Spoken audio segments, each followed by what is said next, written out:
Howdy folks, it's Josh Optical here with Guitars Ruin Lives, and I want to talk about getting to know your instrument. I think especially in this day and age of so much accessible information, emphasis on information, not experience, we can get caught up in the left brain of the things we should be focused on, the things we should practice, things we should learn, should.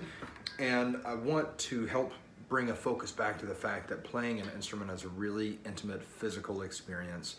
For all the mental stuff that goes into it on some level, you can't think your way to playing an instrument. I mean, Stephen Hawking or somebody can find a way to make music, or you've got Jason Becker who's making music with his eyes, but still for most of us, the vast majority, it's a physical expression. And so I want to give you a different approach to an exercise. So you may have heard it suggested to play your scales in intervals, kind of going back and forth. So instead of just, a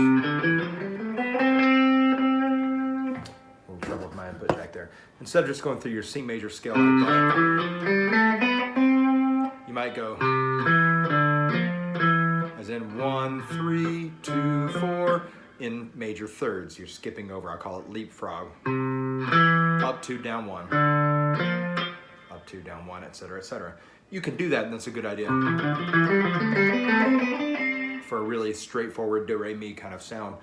You can get more interesting with your fourths. I don't know that in the open position, so I'd have to go.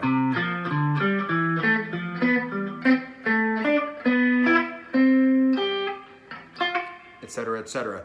I mean, that's fine, but playing across the guitar is a really quick way to sound really mechanical, and you don't get nearly as much expression out of the instrument as you do through bending and slides. So instead of doing this, I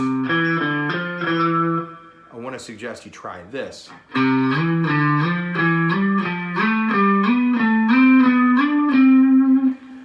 I like to double things at least, because when you only do things one time, you're not really having much of a chance to get into your muscle memory and into your deeper musical self. So I might do this instead.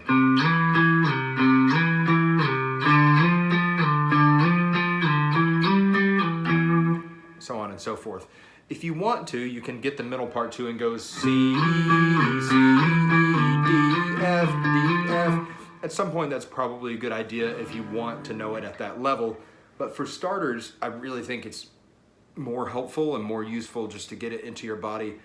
The more attention you give to your left side of your brain, the less that the right side of your brain is getting, and the right side is where creativity and a different kind of learning happens instead of just the repetition and the rote stuff. I'm not saying this is true for everybody or right for everybody, but this is my channel, it's my school of thought, it's my guitar and musical lineage, so this is what I think is important.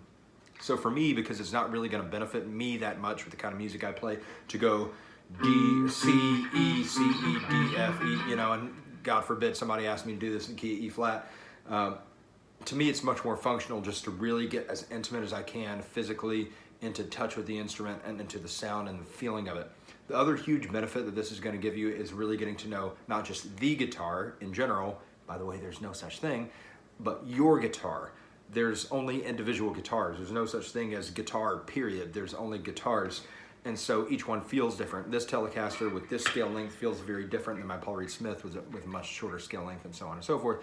So slides are great for really getting to know the feel of your instrument, making sure you avoid the flubs of not going far enough or not using enough pressure, getting to know how the frets feel, all of that stuff to remind you that this is a physical expression, this is a physical instrument. The guitar in particular is extremely physical and requires a lot of different coordination between muscle sets, and I don't want to talk about that anymore.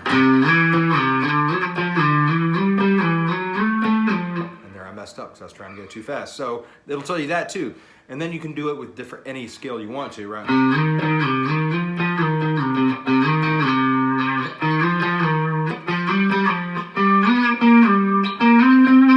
There's one for me to practice because I'm used to playing a C minor pentatonic. I'm real used to playing it this way. I could do that all day, but this feels good, and right away you get that more Derek Trucksy vocal quality to the sound.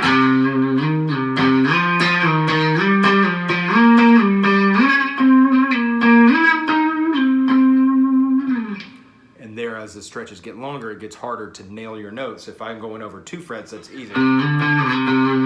3 frets even is not so bad. 4 is not terrible, but 5.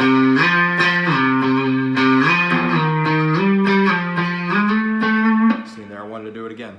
So on and so forth. So the point here clearly is to show you that I'm a perfect guitar player.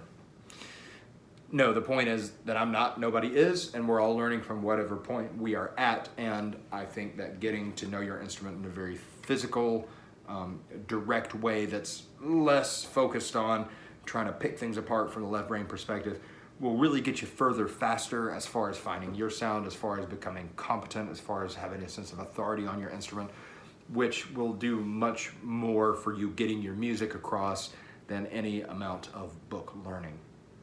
There you have it. Guitars ruin lives. It's a national fact. Appreciate you hanging out with me, and we'll see y'all next time.